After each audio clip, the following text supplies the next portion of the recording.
Good morning, noon, or evening, whenever you are. My name is Shay, your favorite internet astrologer, and today we are going to be talking about Mars in Sagittarius 2029. This is actively seeking truth. It is actively random.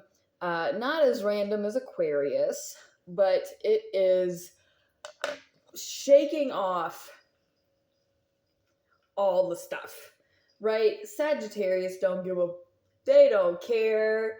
They just doing whatever, they just here, right? They here for the party. They're here to have fun. And that's what you got to do in this moment is be here for the party and be here to have fun. And this is a very, very old stain, but it's a comfy shirt, and I don't have money to buy new clothes. Please give me money for new clothes. And I know it looks like it's dark nighttime outside, but it's actually like 4 a.m. before I go to work. So, if you'd like to help me actually be able to live my life, I need funding so that way I don't have to be up from 4 a.m. till 4 a.m. Doing things just for my basic survival. I'm gonna myself a hash brown that I had made from scratch. Anyway, Mars in Sagittarius goes in at the same time that the Sun goes into Libra. And at the same time as Jupiter goes into Scorpio. That's such a good little hash brown. I can't eat a whole lot in the mornings or I'll just want to go right back to sleep. So, in my last video, I explained that, or maybe not my last one, but there was a point in time where Mars and the Sun were doing something similar, and I was like, you're starting this back off just horribly. This is another moment to like reset, refresh, because the Sun is daily life, and in Libra it's with your relationships. Now this is sextile at the very beginning, 0 to 1 degrees. So we're trying to reset. We're trying to say, no, that's not how I want my daily life to look like. I'd like my daily life to look like this. And so your don't care actions that just whatever. The Sun being in Libra is like daily with your relationships. So it may be that you're less active daily in your relationships because you have just tapped out. Jupiter going into Scorpio, just like Libra, but even more so, is way calming things down. It's like bringing it down 200 notches. It's like we are going to sit back. I have a whole Jupiter in Scorpio video during this time if you want to go look back at that. Also check my housekeeping notes in the comments for further information about all my astrology stuff. Then we have a sextile to Pluto, and that's so good. Oh my god. To Pluto and Aquarius. This is another beautiful thing because Mars is just now it isn't a fire sign, so it is still got that fiery passion activeness, but unlike Aries, Sagittarius is a mutable sign, which means they're, I would say, calmer, but that's not really, they aren't going to stay involved in the conflict unless they're just stirring the pot and then they get to sit back and watch, because Sagittarius will do that too. But this action is very good for the collective Pluto. or Aquarius, the transformation of the collective Pluto and Aquarius. So another good active thing, we have a trine to Neptune. So this is acting for your spirituality in a way that you align with, and very beautiful. In conjunct to Chiron, still dealing with this healing at home.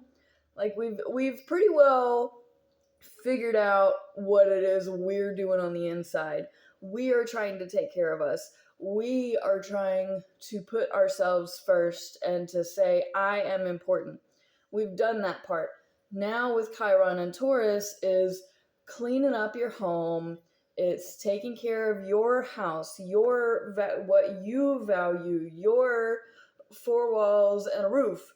Like it's now anything with Taurus, like these outer planets, usually come with either some form of animal or pest. There's extra creatures in some way, shape, or form. So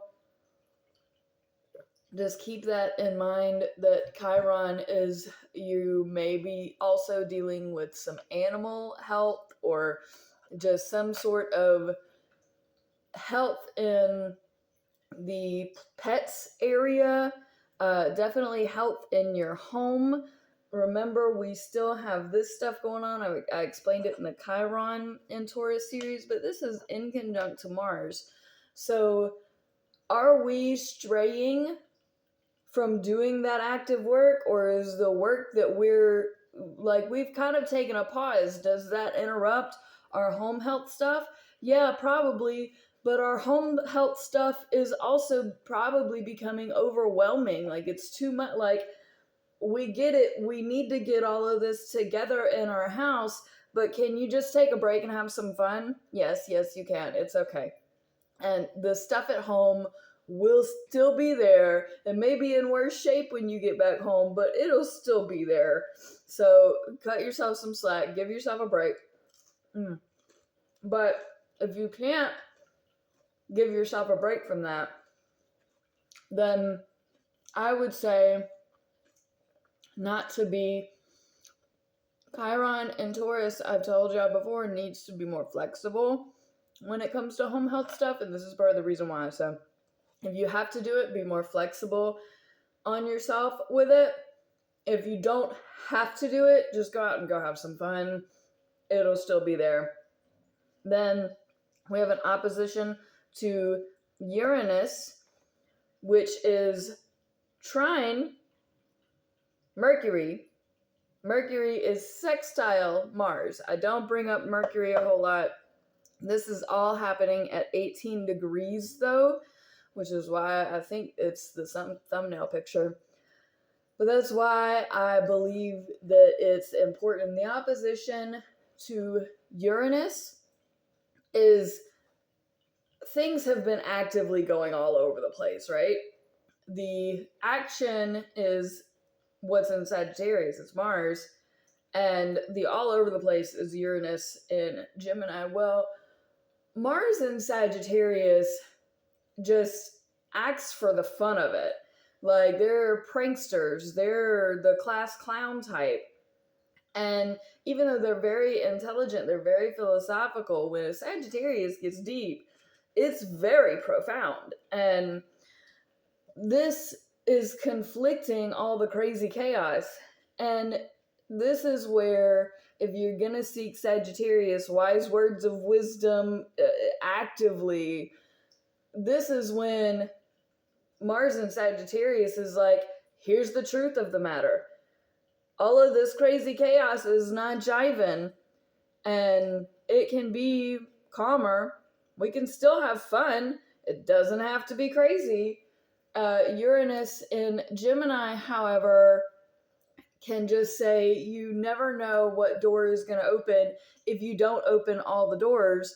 And if you're just here to have fun, then that's not exploring every single option. So you're either going to progress during this time, or you're going to backslide.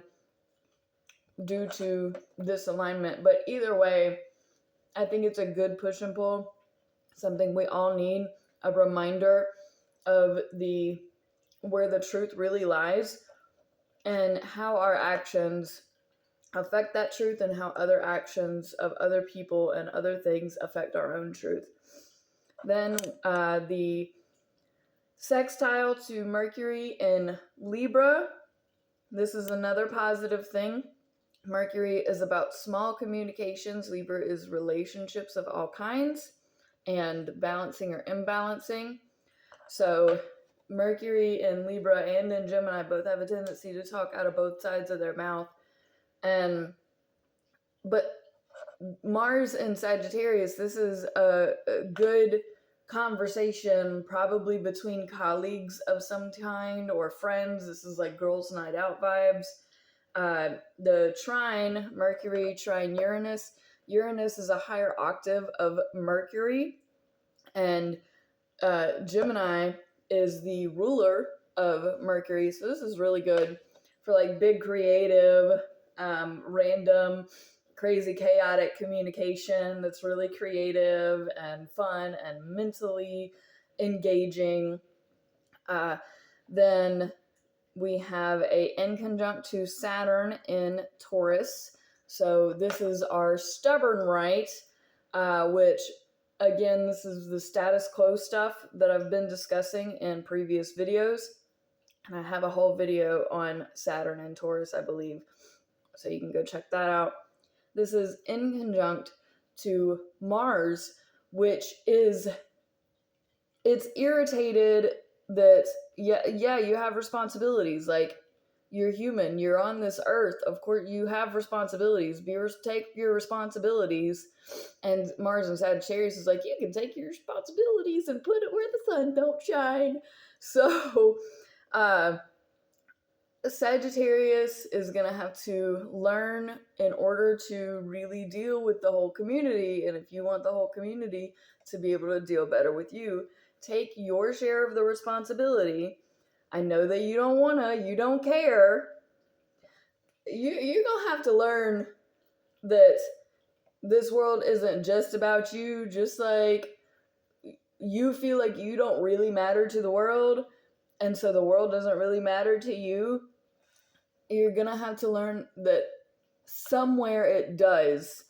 And that when you care, when you put forth any effort at all, that people will appreciate that. I know it's like, no, they're going to dump more stuff on my lap.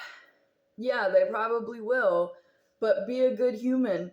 Be your good human self, please. Don't be a doormat, of course. I don't think Taurus really wants to turn you into a doormat, though, because Saturn and Taurus probably has enough bogged down responsibility at home and with the pets and with the kids and with all the stuff that it's just probably asking for some help. Lighten the load. Take your share. You're part of this human existence.